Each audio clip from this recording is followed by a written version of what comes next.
একলা গরু চুরি করে নিয়ে আসছিল, ইমাম সাহেবের সাথে দেখা হলো, এই গরু কিসের? কোরবানি দেব। রাতের বেলা গরু চুরি করে নিয়ে আসতেছে, কোরবানি দেব মানে? যেটা আপনার ফতোয়া অনুযায়ী আমি আমল করছি। গত সপ্তাহে আপনি জমাত দিন বললেন কোরবানি যারা দিতে পারবে প্রত্যেকটা পশমের বিনিময়ে একটা একটা করে সওয়াব হবে। আমি তো গরিব মানুষ, আমার তো সামর্থ্য নেই, এই জন্যে মামার বাড়ি থেকে গরু চুরি করে নিয়ে আসতেছি, কোরবানি দিতে চাই। এরকম বিশাল সওয়াবের কাজ থেকে আমি বঞ্চিত হতে চাই না। ইমাম সাহেব বলছে তো কবিরা গুনাহ হবে, আমি জানি। গরু চুরি করলে গুনাহ হয়, এটা আমি জানি। এই যে জবাই দেব কোরবানির দিন, প্রতিটি অক্ষরে সওয়াব হবে। ওই সওয়াব আর গুনাহ কাটাকাটি, মাঝখানে গোশত খাবো, খাও। আল্লাযী খালাকানা লিল ইবাদাতি ওয়াল জান ওয়া খাসসানা বিত তাকরীমি বাইনাল হায়াওয়ান ওয়া নাশহাদু আল্লা ইলাহা ইল্লাল্লাহু ওয়াহদাহু লা শারীকা লাহু শাহাদাতাম মুসলিলাতান ইলাল জিনান ওয়া নাশহাদু আন্না মুহাম্মাদান আবদুহু ওয়া রাসূলুহুল মাবউসু ফীনা বিল হুদা ওয়া দীনিল হাক্কি লিযহিরাহু আলাল আদিয়ান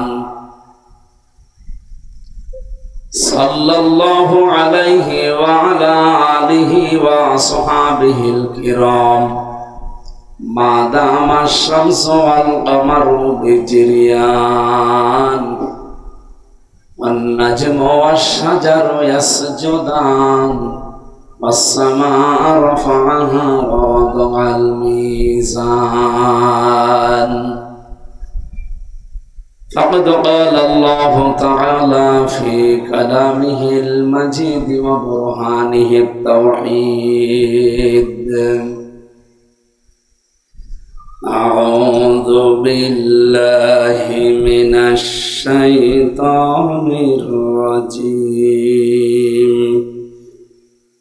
بسم الله الرحمن الرحيم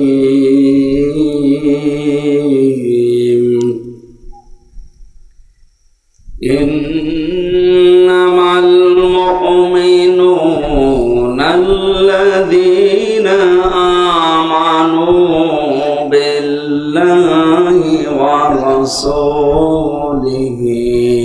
ثم لم يرتابوا ثم لم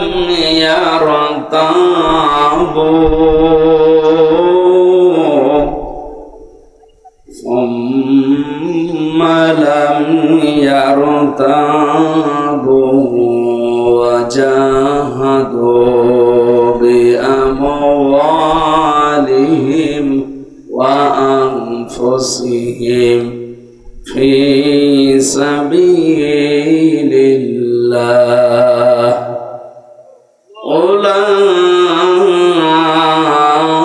أولئك هم الصادقون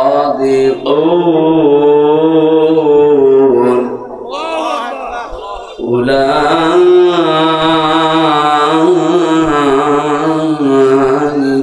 هم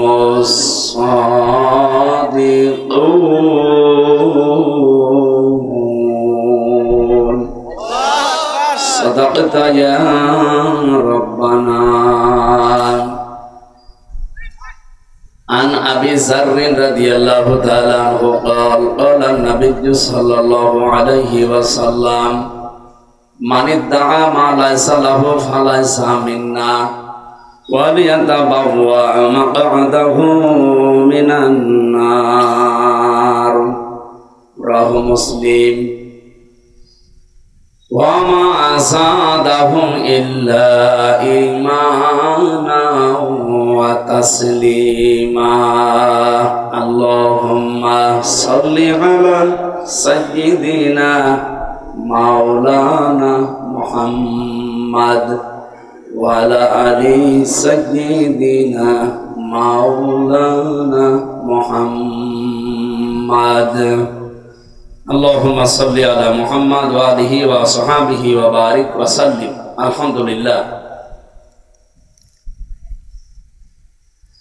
বাংলাদেশের ঐতিহ্যবাহী জেলা রাজবাড়ী পাংশা থানার অন্তর্গত যশাই শামসপুর ডক্টর রজব আলী হাফিজিয়া মাদ্রাসার উদ্যোগে তাফসীরুল কোরআন মাহফিলের স্বনামধন্য সভাপতি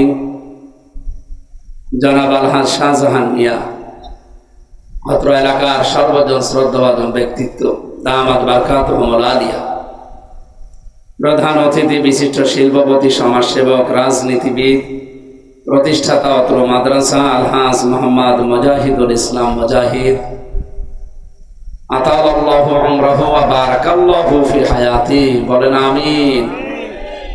এতক্ষণ যারা আলোচনা রাখলেন কুষ্টিয়া থেকে আগত বাংলাদেশ মাজলিসুল মুফাসসিরিন কুষ্টিয়া জেলার সেক্রেটারি মাওলানা ইয়াসির আরাফাত জিহাদি, বিশেষ আলোচক মাওলানা রফিকুল ইসলাম, মঞ্চে বসা ওলামায়ে কেরাম, সামনে বসা মুসলমান ভাইরা, পর্দার আড়ালের সম্মানিতা মা এবং বোনেরা,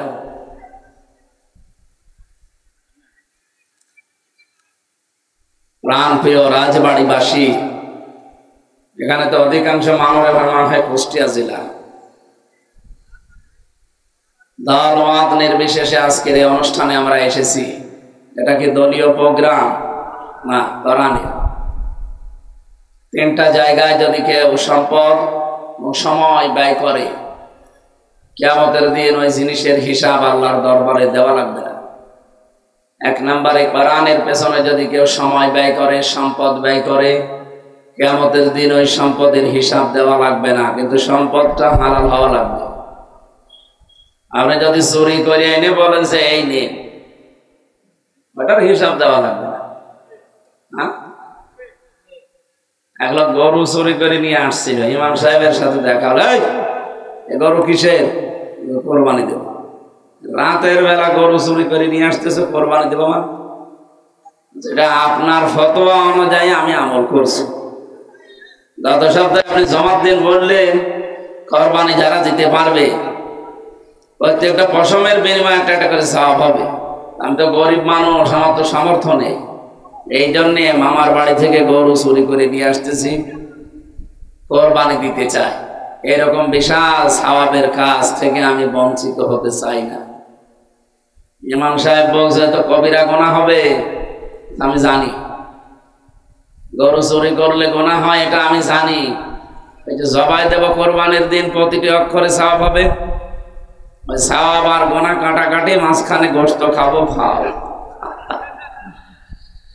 আপনারা চুরি করে যদি কেউ কোরআনের পেছনে ব্যয় করে, ওটার জবাব আল্লাহর কাছে দেওয়া লাগবে না? বলেন বলেন। আমি মনে হয় এখনো পরিবেশ পাইনি। আপনারা দাঁড়িয়ে আছেন কি দেখতে? এই জায়গায় বসা যায় না? ওই যে গলা গলি ধরে দাঁড়িয়ে আছে, মনে হচ্ছে যে কি সব বসিয়ে দেন।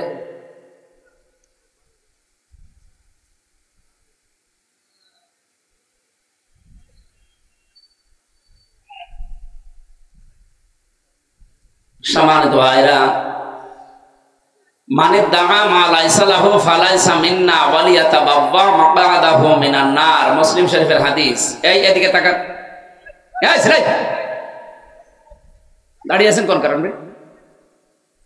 এদিকে তাকান।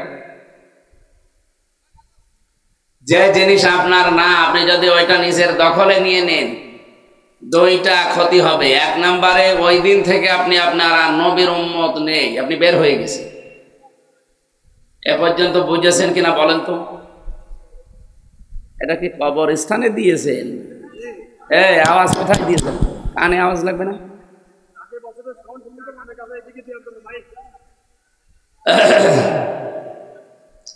যে জিনিস আপনার নয়, ওইটা যদি নিজের দায়িত্বে আপনি নিয়ে নেন, সে যেভাবেই হোক, জোর জবরদস্তি করে হোক, দখল করে হোক, সাদাবাজি করে হোক, ছিনতাই করে হোক, চুরি করে হোক, এটা যদি নিজের দখলে কেউ রাখে, যেই দিন দখলে নেবে ওই দিন থেকে সে আর নবীর উম্মত নেই। ফালাইসা মিন্না, বের হয়ে গেছে।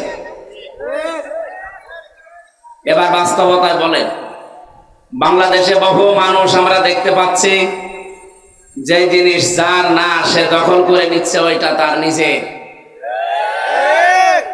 এত জোরে বলার দরকার নেই। অনেক মানুষ আবার দেখা যাচ্ছে এই চরিত্রের আছে, তারা আবার মন খারাপ করে না না, এরকম চরিত্রের মানুষ রাজবাড়ি কুষ্টিয়ায় নেই, এখানেও আছে। সারা জমিন চাষ করছে বেশ ঠিক মতো, আইলের কাছে গেলে ওরও মাথা খারাপ হয়ে যায়, নাঙ্গলেরও মাথা খারাপ হয়ে যায়। আমার মনে হয় যত বরকত আল্লাহ সব আইলের কাছে দিয়েছে। আইল কাটতে কাটতে এমন চিকন বানিয়ে ফেলে, পলসিরা তো অত চিকন হয় না। ওকে আইল আছে না পলসিরা হয়ে গেছে। আপনি এত বরকত এই আইলের কাছে কি সব আল্লাহ ঢেলে দিয়েছে, আর জায়গা নেই। অথচ এক বিগত পরিমাণে কেউ যদি জমি ঠেলে নেয় কারো, কিয়ামতের দিন এরকম জমিন আল্লাহ 7টা মাথার উপর দেবে, তখন আপনার কত জমিন লাগে আপনি টের পাবেন। এখানে আইল ঠেলা মানুষ যারা, এমনকি অনেকে এখানে বসে আছে যারা আইল ঠেলে এসেছে, আবার কালকে সে ঠেলবে, বলছে ঠিক। এই এলাকা তো সেরকম ভালো না। প্রথম বুঝলাম সেই জিনিস যার না, ও যদি জোর করে নেয়, জোর জবরদস্তি করে নিজের দখলে নিয়ে রাখে, ওই দিন থেকে ও কি নবীর উম্মত আর আছে? বলেন। এই যে ইসরাইল আজ যেটা জোর জবরদস্তি করে নিজের দখলে নিয়ে নিচ্ছে, ওইটা কি ওদের বাপ দাদাদের? বলেন বলেন। ওটা তো ফিলিস্তিনের। 1940 সালে আমরা যে রোহিঙ্গাদেরকে থাকতে দিয়েছি না, এরকম করে থাকতে দিয়েছিল দয়া করে, আর শয়তানরা এখন তাদেরকে তাড়িয়ে নিজেরা দখল করে দিচ্ছে। ওরা তো আর নবীর উম্মত না। প্রথম এই পয়েন্টটা ওদের জন্য না। দ্বিতীয় পয়েন্টটা কি ছিল? ওয়ালিয়াতাবাওয়া মাকআদাহু মিনান নার, সে যেন নিজে জাহান্নামে টিকিট কেটে একটা জায়গা বরাদ্দ করে রাখলো। সুতরাং ইহুদিরা এই পৃথিবীর নিকৃষ্ট জাতি, এরা জাহান্নামে যাবে, আর কারো ফতোয়া লাগবে? যারাই দখলবাজ তারাই জাহান্নামী। আজকে আমাদের পাশের এই দাদা বাবুরা, এই হিন্দুরা, উগ্রপন্থী হিন্দু যারা, সব হিন্দু খারাপ না। এই মোদি শয়তানের বন্ধু যারা, এই উগ্র সন্ত্রাসী জঙ্গি, ওয়াকফ আইন পাশ করার মাধ্যমে আমাদের বাপ দাদাদের দেওয়া মুসলিম ওয়াকফ করা হাজার হাজার বিঘা সম্পত্তি তারা আজ নিজেদের আয়ত্তে নিয়ে নিচ্ছে। সুতরাং এরা বলছে জাহান্নামে যাবে, কারো ফতোয়া লাগবে না। নবী ফতোয়া 1500 বছর আগে দিয়েছে। আর পৃথিবীর নিকৃষ্ট মানুষ এখন এই দুই জাতির ভেতরে, ইহুদি আর মুশরিক। এই কথা বললেন না? আর এরাই তামাম দুনিয়ায় দখলদারিত্বে ব্যস্ত। দেখেন সারা দুনিয়ায় এরা দখলদারিত্বে ব্যস্ত। আর এদের পথ অনুসরণ করে অনেক মুসলমানকে আমরা এখন দেখতে পাচ্ছি। বিশেষ করে আগস্টের 5 তারিখের পরে অনেকে অনেকের জিনিস দখল করে নিয়েছে। এই এলাকায় হয়তো এখনো শুরু হয়নি, না শুরু হয়েছে বলে আপনি মন খারাপ করবেন না, কারণ শুরু হলেও অসুবিধা নেই। যে জিনিস যার ছিল ওই জিনিস যদি সে হারিয়ে ফেলে, ওইটা যদি সে পুনরুদ্ধার করে, ওইটা যদি ফিরে পায়, তাহলে তার কোনো দোষ হবে না। এই 15.5 বছর যাদেরটা নিয়ে আপনারা হালাল করেছেন, এখন যদি তারা তার নিজের জিনিস ফেরত পায়, তার কোনো গুনাহ নেই। এরকম যারা করছেন তাদের অসুবিধা নেই। আপনাদের এখানে যিনি দায়িত্বে ছিলেন, কি হাকিম জানো নাম? যে হাকিম হক আমি জানি ভাই, পুরাটা বললাম না তাই। এই হাকিম সাহেবের মাধ্যমে কত কিছু আল্লাহর বান্দারা হারিয়েছে।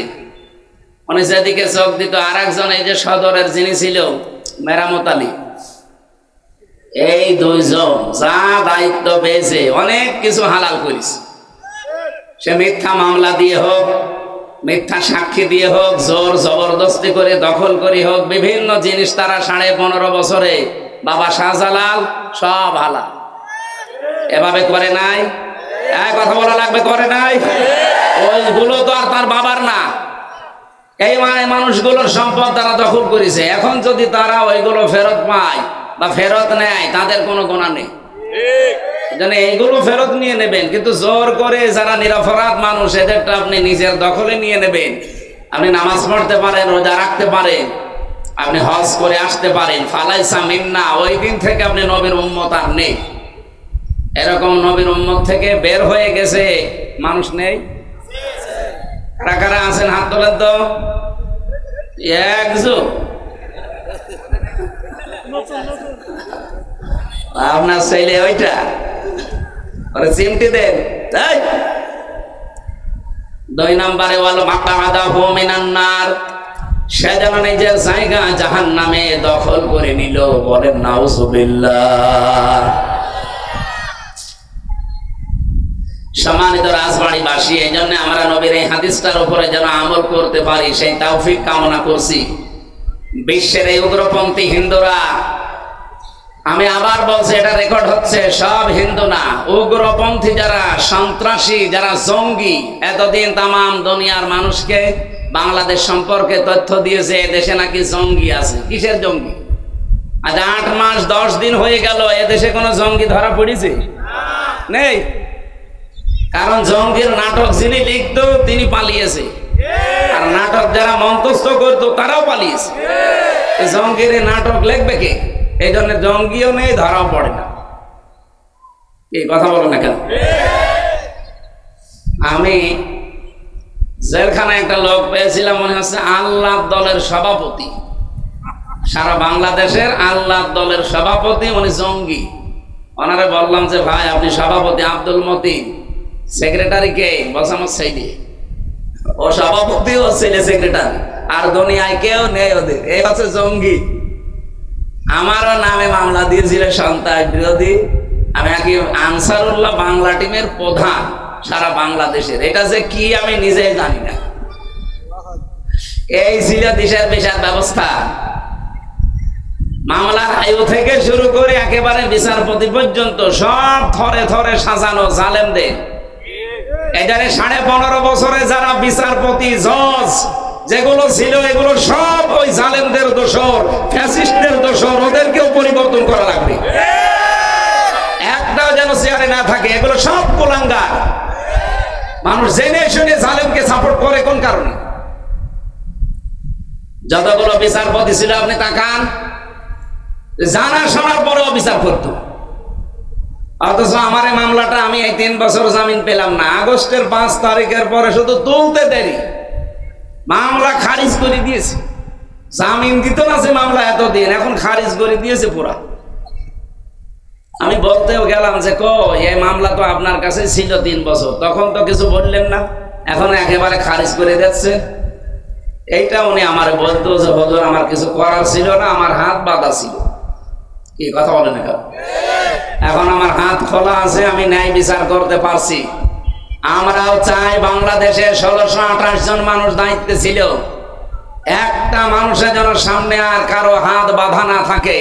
সবার হাত হযরত সাহাবীদের মতো, এবং বাংলাদেশে 24 সালে যারা হাত খুলে জীবন দিয়ে গেল, আবু সাইদ, এদের মতো হাত খুলে রাখবেন।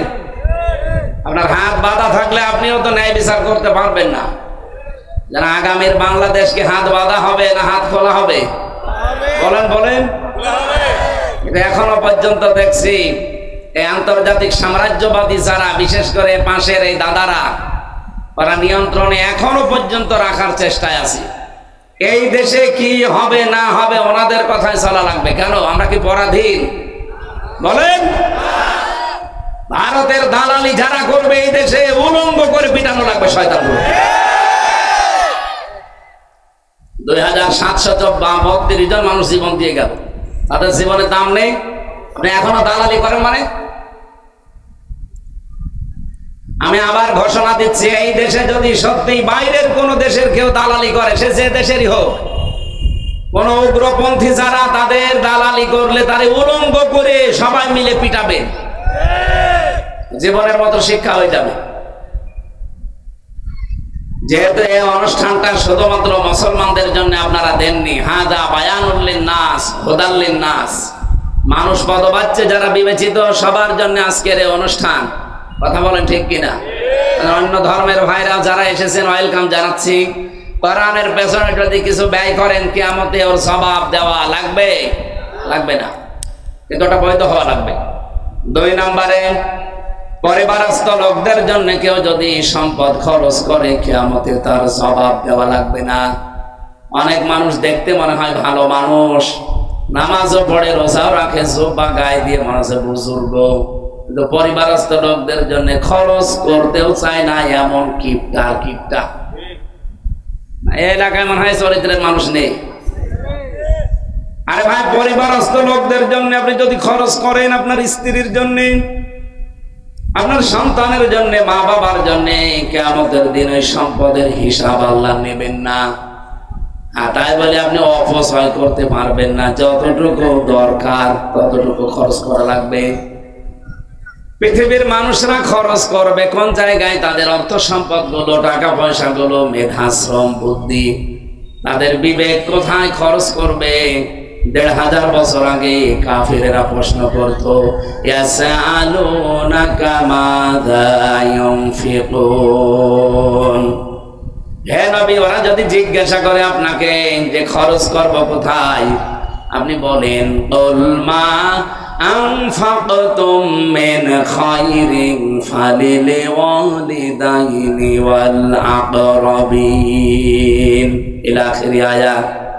সূরা বাকারা 2 নম্বর পারা 12 নম্বর পৃষ্ঠার 14 নম্বর লাইনের 215 নম্বর আয়াতের মাঝের অংশে আছে।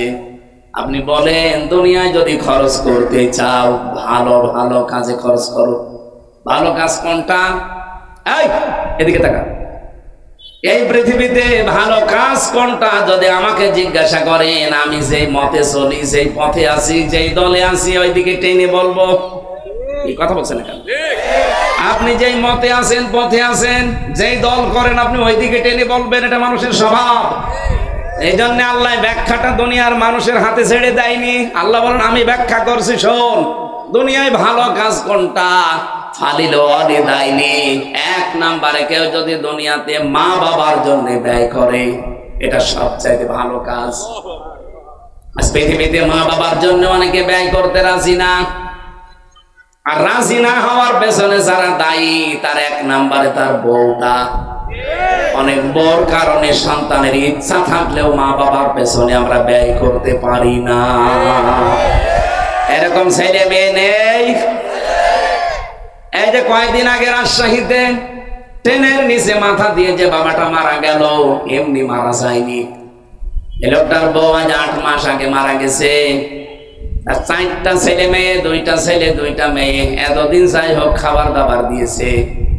2 জন বেটার বড় কারণে তারা এখন বলছে, না, এই বুড়োকে আর বাড়ি রাখা যাবে না। ঘরের জিনিসপত্র পর্যন্ত উঠানে ফেলে দিয়ে বলেছে, বাড়ি থেকে চলে যান। মুরব্বী মানুষ করবে কি? সারাদিন স্টেশনে ছিল, আড়ানি স্টেশনে, খাওয়া দাওয়া নেই। জীবনের উপরে বিতৃষ্ণা এসে গেছে যে কি করলাম আমি। শেষ পর্যন্ত ট্রেনের নিচে মাথা দিয়ে মরে গেল। আমি এখানে একটা বিষয় লক্ষ্য করেছি, শুধু এই দোষ ওই 4 ছেলে মেয়ের না, এই লোকেরও দোষ আছে। আর 4 ছেলে মেয়ে তো অবশ্যই এখানে অপরাধী, দোষী, কিন্তু এই মার, এই বাবারও দোষ আছে। মা বাবার দোষ কি? কারণ সন্তান হওয়ার পরে মার বাবার দায়িত্ব 11টা। কয়টা? বলেন বলুন। এখানে যারা বাবা আছেন, মা আছেন, দেখেন তো আপনি একটাও পালন করেছেন কিনা?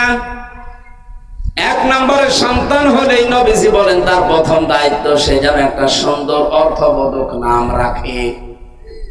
এখানে অনেক বাবা আছে, ছেলের নাম রেখে দিয়েছে ডেঞ্জার। ডেঞ্জার মানে কি? ভয়ঙ্কর। জেলে আমি পেয়েছিলাম ডেঞ্জার রাসু। নাম শুনলে আপনার ভয় লাগবে। সুইডেন আসলাম, নাম শুনলে বোঝা যাচ্ছে যে কিরকম হবে তারা। আপনি নাম রাখার জন্য একটা অর্থ পান না। আবার অনেকে কোরআন শরীফ, হাদিস শরীফ পড়তে পড়তে গিয়েছে, একটা শব্দ দেখে মনে করে আনকমন লাগছে, রেখে দেয় ছেলের নাম, মেয়ের নাম। সেদিন রাজবাড়ী শহরের ভেতরে একটা দোকানের নাম দেখলাম, ওখানে মাহিন স্টোর। মাহিন মানে? ওনারা জিজ্ঞাসা করলাম, ভাই কি এটা? আমার ছেলের নাম, খুব সুন্দর নাম, আমি কোরআনে পেয়েছি। মাহিন মানে কি জানেন? নিকৃষ্ট।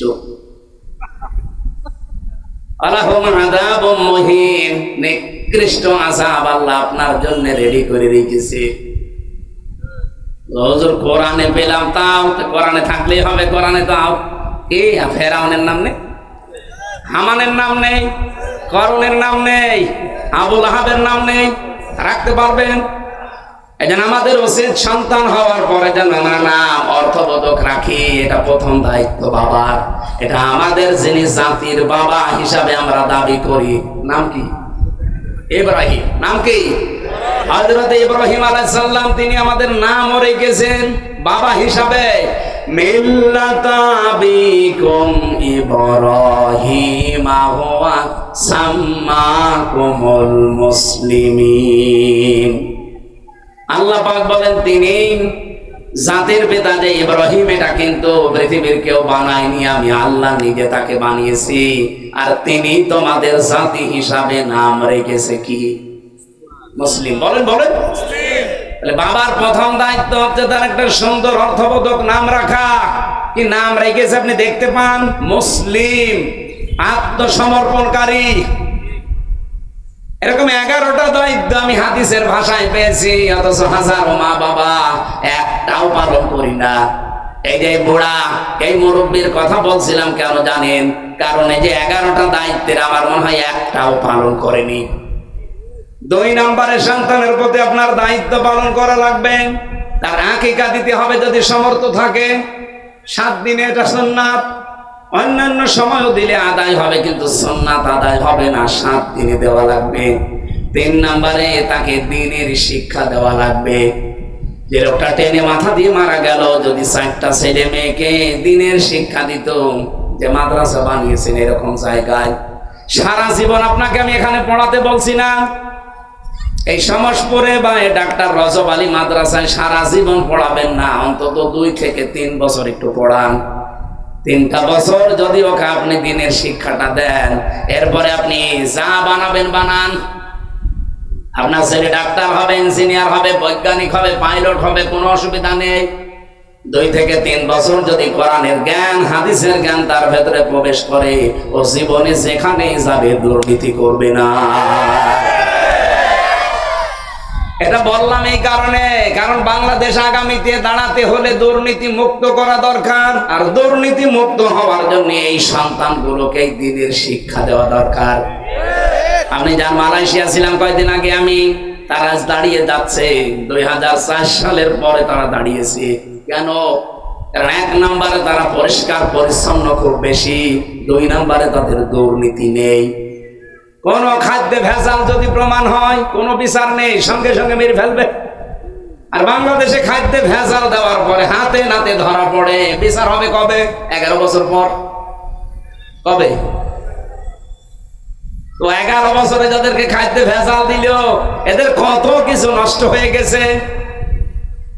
এরা মৃত্যুর দ্বার প্রান্তে চলে যাচ্ছে, এদের শরীরের বিভিন্ন অঙ্গ প্রত্যঙ্গ নষ্ট হওয়ার কারণে। অথচ লোকটা 11 বছর পরে তার মামলা শুরু হবে। কেন এতদিন লাগবে? কেন? প্রমাণ হয়ে জোরে মেরে ফেলেন। এরকম 100টা মানুষ বাংলাদেশে একটু যদি দেওয়া যায়, এ দেশ এমনি। কথা বলেন না কেন? আর আজ বাড়িবাসী একটু খেয়াল করেন, 3 নম্বরে দ্বীনের শিক্ষাটা যদি সত্যি আমরা সামনে দিতে পারতাম, আগামীতে এই দেশের হাল যারা ধরবে, আল্লাহর কসম ওই মানুষগুলো যদি দুর্নীতি না করে, মালয়েশিয়ার মতো এই দেশটাও দাঁড়াই যাবে। কথা বলে না কেন? শিক্ষিত মানুষ হচ্ছে ঠিক, কিন্তু কোরআন আর হাদিসের শিক্ষাটা নেই। এইটা থাকতো, ওর যত অভাব হোক, আল্লাহর কসম ঘুষ খেত না। সিনাইতে এক টিয়নও পেয়েছিলাম, সকালবেলা গেছি ওনার বাড়িতে ছিলাম আমি, ওই দিন নাস্তা দিয়েছি আমারে। নাস্তা করার পরে চা দিলেও দেখি পিরিসের কাপ ভাঙা। আমি তো হেসে ফেলেছি, জ্ঞানী মানুষ তো বুঝে ফেলেছি। আমারে বলছে, হুজুর আপনি হাসেন কেন? আমি জানি পিরিস দিয়েছি, কাপ দিয়েছি আপনাকে, এটা ভাঙা ছিল, আপনি মনে করছেন যে টিয়ন ওর বাড়ি কাপ ভাঙা, কাপে চা দিল। আসলে এই কাপটা আজ 2 দিন ভেঙে গেছে, এটা কেনার মতো টাকা আমার কাছে এখন নেই। অথচ গতকালকেও যদি একটা সই করতাম, কমপক্ষে আমি 7 লক্ষ টাকা পেতাম। এরকম কাপ আমি হাজার হাজার কিনতে পারতাম। কথা বলে না কেন? আমি কাপটা কিনি নাই কেন জানেন? আমি ওই টাকাটাও কালকে নেই না, আমার ভেতরে এই ভয়টা ওই সেই ছোটবেলায় যখন কোরআন পড়েছিলাম, হাদিস পড়েছিলাম, ওই দিন থেকে বদ্ধমূল যে জীবনে না খেয়ে মারা যাবো, কোনোদিন আমি কোনো জায়গায় উঠলে ঘুষ খাবো না। আজ বাংলাদেশে মাত্র 1628 জন মানুষ যদি এরকম তৈরি হয়ে যেত, এই দেশটা মিনি জান্নাত হয়ে যেত। খালি চুরিটা বন্ধ হোক এই দেশ থেকে, এগুলো চুরিটা বন্ধ হোক, এদের দাঁড়িয়ে যাবে ইনশাল্লাহ।